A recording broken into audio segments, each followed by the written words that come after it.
COMA, the most prominent system of the Infamous franchise, as well as many others. Almost everyone who has played the Infamous franchise has done 2 playthroughs of the storylines. One is the hero, and one is Infamous. But I'd wager a lot of them do it just for the sake of doing it and seeing the differences in gameplay. As the hero, you're powerful and a force for good. As the villain, you're unstoppable and more of a force to be reckoned with. Personally, I believe it's better to be a hero in Second Son because you're keeping your promise to the HUMANKInd tribe, as you seem infinitely more of an asshole if you choose to be infamous. But this isn't about Infamous Second Son or even Delson Rowe. This is about Cole McGrath, the protagonist who kicked off the franchise back in 2009. We all know what's considered to be canon. Cole lived a hero and died a hero, but I disagree with the main canon. In fact, I go as far as to say that the canon ending doesn't apply for the first game per the story. Now, I've said this in the beginnings of my respective playthroughs of the first 2 Infamous entries. Evil Karma makes sense in the first game up until the end before you fight Kessler. Now, the reason I've said this is because Cole McGrath is referred to as the quote-unquote Demon of Empire City all throughout the storyline of Infamous 2, whether it's by Bertrand,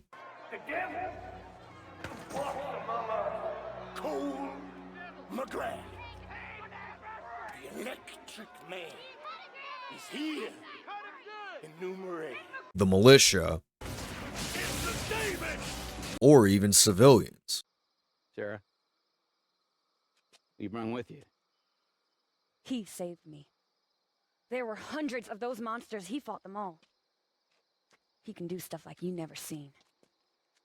The Demon of Empire City. Looking at it after playing through Infamous 1 with Evil Karma, it makes a lot more sense than just, am I a force for good, or am I just a downright asshole? Not to mention, the storyline, at least to me, paints the same picture. To explain this, I'll highlight it from one perspective, be it real life or story-wise, then follow it up with the other. I was gonna go real life then story, but that fell apart pretty quickly. And just to be concise, I'm not involving the side missions. I'm just gonna cover the major points of the main storyline as a whole. I'll also highlight 2 parts in which I feel Cole wouldn't go with the evil choice. That being said, let's start this off. In Infamous 1, you get introduced to Cole McGrath, a bike courier turned conduit due to receiving a package that causes an explosion, resulting in the immediate 6-block radius to be reduced to rubble. A plague erupts, and then the entire city is locked down in quarantine while it's being torn apart from the inside due to a rising crime wave. In Cole's words, civilization committing suicide. With the first mission, an airdrop flies through the city, dropping off food and supplies to the civilians within the quarantine zone. Cole's powers have been expanding. Used to be I could barely power a light bulb. Now I'm jumping off of buildings, frying the junk on Zeke's roof. He and Zeke head for Archer Square where the drop had fallen, and Cole, naturally, needs to climb atop the statue where the parachute had been caught on, only for one of the enemy factions, the Reapers, to ambush everyone heading for it and keep the supplies for themselves. Cole fights them off and you're faced with the first karmatic choice. Let everyone take their own supplies from the drops, or fire into the crowd and keep it all for you, Zeke, and Cole's girlfriend Trish. Now, looking at this pragmatically, any normal person who has suddenly been blessed with superpowers, especially after shrugging off damage from the bomb that kickstarted the process, wouldn't be nice right off rip. That goes double when you're living in the poverty-ridden quarantine zone. You can't tell me that people wouldn't be out to help anyone but themselves and those they care about. Having the means to defend yourself with very little opposition makes you incredibly bold. And that goes double when the average person can't stand against you. Not to mention, you have no idea when you're getting food next. Sure, the comic cutscene, at least to me, doesn't paint it like this right off rip. It actually paints more of the opposite. But when it comes down to the point of making the choice, Cole says, a lot of food here. Enough to feed the 3 of us for weeks, maybe longer. Anybody would be enticed to keep it all for themselves. Now, to delve more into the storyline of things, Cole was in a coma after the blast for almost 2 weeks. With civilization crumbling around him and the 2 he cares about, it's reasonable to say that he'd want to look out for them in any way possible since he couldn't do it due to being unconscious. Even stating the fact that he did it for him, Trish, and Zeke upon choosing to fire upon the crowd with his powers. In my opinion, especially after getting superpowers, it's reasonable to believe that Cole would do this. Even saying in the intro cutscene, scary as hell at first. Gotta understand, there was no one to talk to, no experts to consult. Showing that he's trying to look out for the ones he cares about for what they did for him. After making the decision, Cole is greeted by the TV jacker, who uses the footage from moments before the blast to paint Cole as a terrorist. Being someone who just got superpowers by opening a package randomly, Cole is now in the crosshairs of civilians, all blaming him for the city being locked down and crime-ridden, as well for the thousands of people dying in the destruction that followed. The reason evil karma makes sense here is that Cole, who was previously unknown and just a regular guy, is now being painted as a terrorist and the quote-unquote reason Empire City is in ruin. Plus, civilians will attack Cole shortly after the first mission by way of either trying to jump him or throwing rocks from the sidelines. For someone who is obviously innocent, even though people either don't know or refuse to accept the opposite, it makes sense for Cole to fight back against the people trying to hurt him, even going as far as using his powers to get everyone off him. On top of this, his own, now ex-girlfriend blames him for the death of her sister. Combining this with the overwhelming hatred from the public and not even being able to plead his own case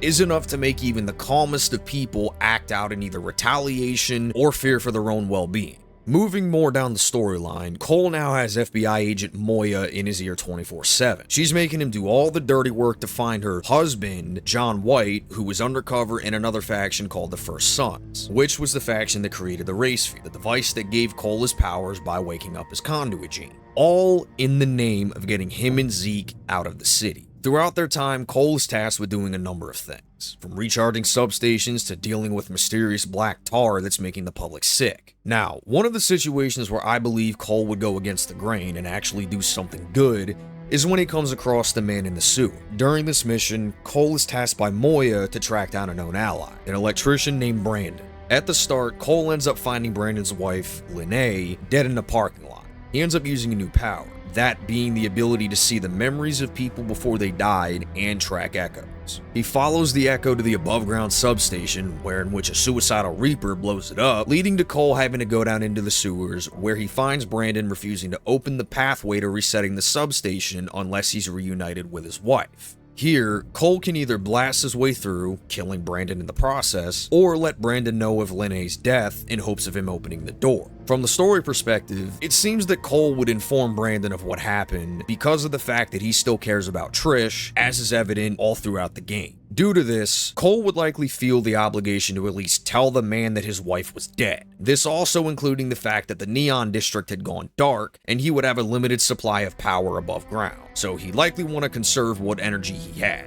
This barring the fact that the game would tell you that there's an unlimited supply of electricity underground. From a real-life view, the majority of us have a conscience. We have a sense of right and wrong and some amount of compassion for our fellow humans. Unless you're a sociopath, in which you're an anomaly, but moving on. In regards to the Black Tar, Cole meets with Trish, who currently loathes him for his aforementioned hand in her sister's death, and has him turn a valve on a water supply behind him. Doing this results in Cole taking a hit of the black tar to the face, and he's faced with hallucinations from another conduit, whom of which we find out later is Sasha. Trish orders Cole to follow her to her ambulance, where Cole falls to the ground and gets sprayed with the substance by Trish to remove the tar. After this, she chastises him, saying that was the only time she'd help him, and that if he got more on him, he'd have to wait for it to wear off. Cole reports to Moya about where the tar is coming from, who then tells him to shut off the other water valves. Cole does so and subsequently gets blasted with tar again. When you come up to the final valve, you're faced with a choice of either turning the valve yourself and getting blasted with the tar yet again, or forcing another civilian to do it for you and to stay clean. Looking at this from a real life point of view, nobody wants to be blasted with a hallucinogenic substance against their will or better judgment, let alone have some crazy woman in your head that you don't even know trying to make passes on you, especially when she looks like this. If she was a goth girl, it'd be understandable and all the more enticing, but this bitch is just plain fucking ugly. From this perspective,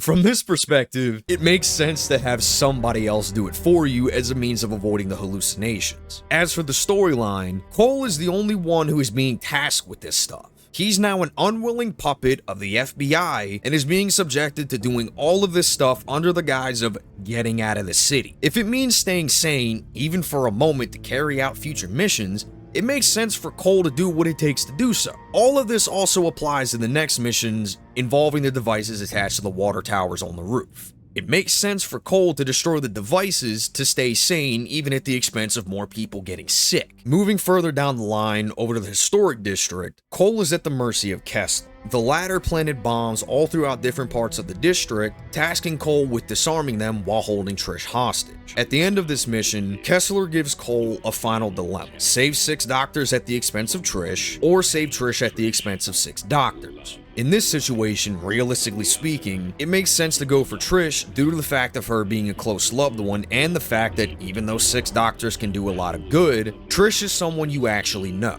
This is what sums it up. A hero would sacrifice you to save a lot, but a villain would sacrifice a lot to save you. From the story perspective, Cole was just betrayed by Zeke, who sided with Kessler as a means of trying to get powers of his own. Even in spite of the fact that Trish would still chastise him for quote-unquote undoing all of her work, Cole still holds her extremely close. Even if the doctors would do a lot of good for the people, Trish is still a doctor and would do her part to help civilians. Unfortunately though, Trish would use her last moments of life to chastise Cole one last time, stating that he was gifted those powers only for him to squander them in the process. In this situation, you're damned if you do, damned if you don't. Trish dies either way. Now here's where we deviate almost entirely from the evil Cole side of things. During the second to last mission, End of the Road, Cole helps John White smoke out the First Sons in order to get to the race field, using fucking fentanyl of all things, which I didn't even know could apparently be used as a sleeper agent, but moving on. However, this doesn't work and they end up leaving with it after the gas is dropped, in an attempt to take it away by boat. Cole dispatches the hostiles and is then left with a choice of either destroying the race sphere or activating it in an attempt to gain more power. From a story perspective, it makes sense for Cole to destroy it, because simply put, Cole has just lost Trish, Zeke has betrayed him, and he has made a plethora of bad decisions up to this point. And as I said earlier, Trish even used her last moments of life to scold him for using his powers negatively. Not to mention, after doing so, when Kessler voices his disapproval to Cole for his actions, "I'm disappointed, Cole. The ray sphere was the catalyst of your powers, and it could have strengthened you even more, but you rejected it. I, for one, wouldn't have done the same thing." Cole tells him, Yeah, well, I'm not like you. It took me a while, but I finally realized that this isn't about me, about what I want. Not anymore. It's about keeping this city safe. And once you're dead, no one will ever threaten it again. This, to me, solidifies the fact that Cole wanted to redeem himself after Trish died, taking to heart the fact that she told him in her dying moments that he was doing everything wrong. To flip this towards the real life point of view, imagine for a second that the one you love, that you hold the closest, whom of which you briefly revived to speak to them one last time, told you that they were disappointed in you for the way you used your powers as their last words to you. This alone would be enough to make even the more morally corrupt than average people question everything they thought they'd known up to that moment. You would give anything and everything to bring back the one you lost to make things right, but you can't. You do not, nor will not, have a chance like that again. After dealing with something like that, majority of people would destroy the device as a means of righting their wrongs. This is why, to me, evil karma makes sense up to a point in the first game. Not everyone, if given the chance, would choose to be a hero right off rip, because while everyone has some sense of morality, not everyone has exactly the same sense of morality as others. There always comes a point for everyone, regardless of who you are, where you get hit so hard by an event that it makes you question everything you thought you knew, being superpowered or not. But the game also shows us that it's not too late to change your ways. However, this is just my take on things. Thank you for watching. I do hope you enjoyed my take on this game, because this is a series that I will always hold dear to me. Sucker Punch, give us more Infamous, damn it! Y'all can feel free to agree or disagree with my take, and even point out where I might have missed things. It was definitely a refreshing change of pace to make a video like this, as opposed to just playthroughs of the games I've been playing. As I've said in those, let me know what all I can improve on. This is something new that I wanted to try, and I might even make more videos like this in the future, depending on the topic. Also, the full Infamous 2 playthrough is coming together and will be coming soon. I've almost beaten the game.